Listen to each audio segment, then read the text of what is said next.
Hello friends and welcome back my YouTube channel यार educational hub. तो अभी तक की मैं आपको सबसे लेटेस्ट अपडेट बता दूं। देखिए, अभी तक मैं समझ रहा हूं कि बच्चों में बहुत ज्यादा प्रेशर बना हुआ है एग्जाम को लेकर कि भाई आखिर एग्जाम का क्या होगा, एग्जाम कंडक्ट होगी या फिर नहीं होगी।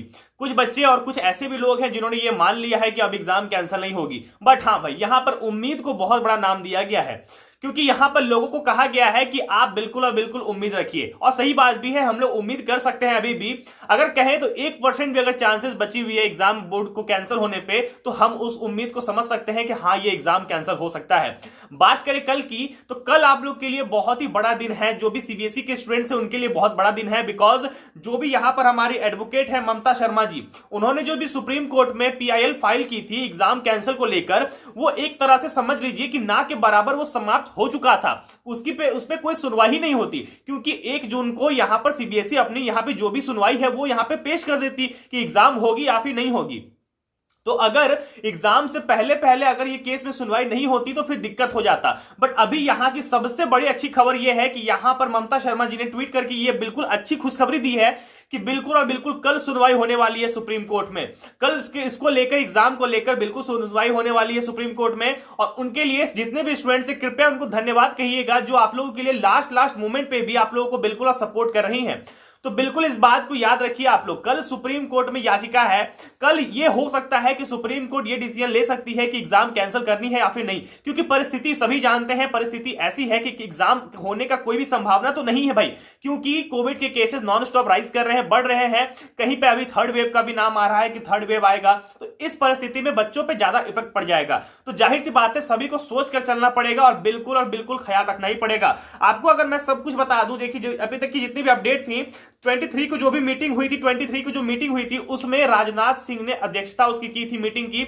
बट इसमें कोई खास बात सामने नहीं आई। जो होते हैं ना कुछ इंपॉर्टेंट, जैसे कि उस मीटिंग का क्या निष्कर्ष निकला, ये बिल्कुल सामने नहीं आया कि आखिरकार बोर्ड एग्जाम को लेकर क्या मीटिंग हुई, शिक्षा मंत्री ने क्या बातें कही, आखिर क्या मैटर आया। ये जो बात जो मीटिंग हुई बिल्कुल गुप्त रखा गई। बिल्कुल कुछ भी इसमें कुछ सामने ही नहीं आया कि एग्जाम को लेकर आखिर क्या डिसीजन लेने वाले हैं और क्या कुछ कहा उन्होंने, कुछ भी नहीं हुआ। ठीक है, उसके बाद अगर मैं बात करूं तो कुछ ऐसे स्टेट है, जैसे कि आपको मैं बता दूं 29 स्टेट्स ऐसे भी हैं जिन्होंने ये बातें कही है कि एग्जाम लेने चाहिए। कुछ ऐसे भी हैं जिन्होंने कहा एग्जाम होना चाहिए, बट उसका पैटर्न जो है वो चेंज हो जाए। कुछ स्टेट कह रहे हैं कि विदाउट वैक्सीन अभी हमारे यहाँ पे बोर्ड एग्जाम होने की संभावना बिल्कुल नहीं है।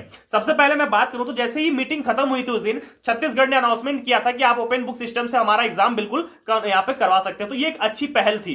एग्जाम इस तरीके से हो तो बिल्कुल सही है, ठीक है। बट अगर एग्जाम आप कहेंगे ऑफलाइन, तो ये भाई बिल्कुल यहां पर सबसे बड़ा फॉल्ट है, क्योंकि जब आप घर से बाहर नहीं निकल रहे हो, आप इतने कोविड से डरते हो, जब आप वीसीसी के थ्रू, आप जब यहाँ पे वीडियो कॉन्फ्रेंसिंग के थ्रू आप यहाँ पे मीटिंग अटेंड कर रहे हो, तो भाई क्या हक बनता है कि आप कैसे विश्वास दिलाओगे कि बिल्कुल हम प्रोटोकॉल का पालन करेंगे। जब इतने बड़े जगह में आप बैठ के प्रोटोकॉल का पालन नहीं हो पाता है, तो बच्चों को कैसे विश्वास दिलाओगे कि भाई हाँ बिल्कुल ये सेफ है। जब एक पटरी पे जब ट्रेन जा रही होती है, अगर पटरी ही डैमेज हो तो मैं कैसे विश्वास कर लूं कि आगे भी पटरी सही होगी। तो ये बात बिल्कुल समझने वाली है।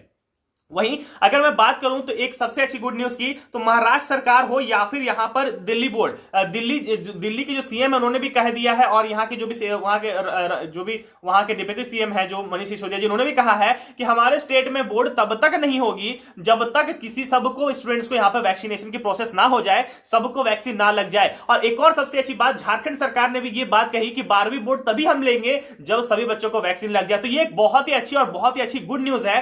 तो ये इससे मान सकते हैं कि एग्जाम कैंसिल होने के चांसेस है। अब देखना है, लगभग आपके पास 2 से 3 दिन है, मगर मैं फिर भी कहूंगा कि आप लोग बिल्कुल पढ़ाई पे फोकस कीजिए। बिल्कुल बेहद जरूरी है कि आप पढ़ाई पे जरूर फोकस कीजिए। मिलते हैं आप सभी से नई वीडियो के साथ। कल मैं बिल्कुल प्रेयर करूंगा, बिल्कुल प्रेयर करूंगा कि कल आप लोगों को एक बेहद ही अच्छी गुड न्यूज मिले और एग्जाम यहां पर कैंसिल हो। मैं भी प्रेयर करता हूं, आप भी प्रेयर कीजिए, आप बिल्कुल पढ़ाई कीजिए साथ में मिलकर। धन्यवाद।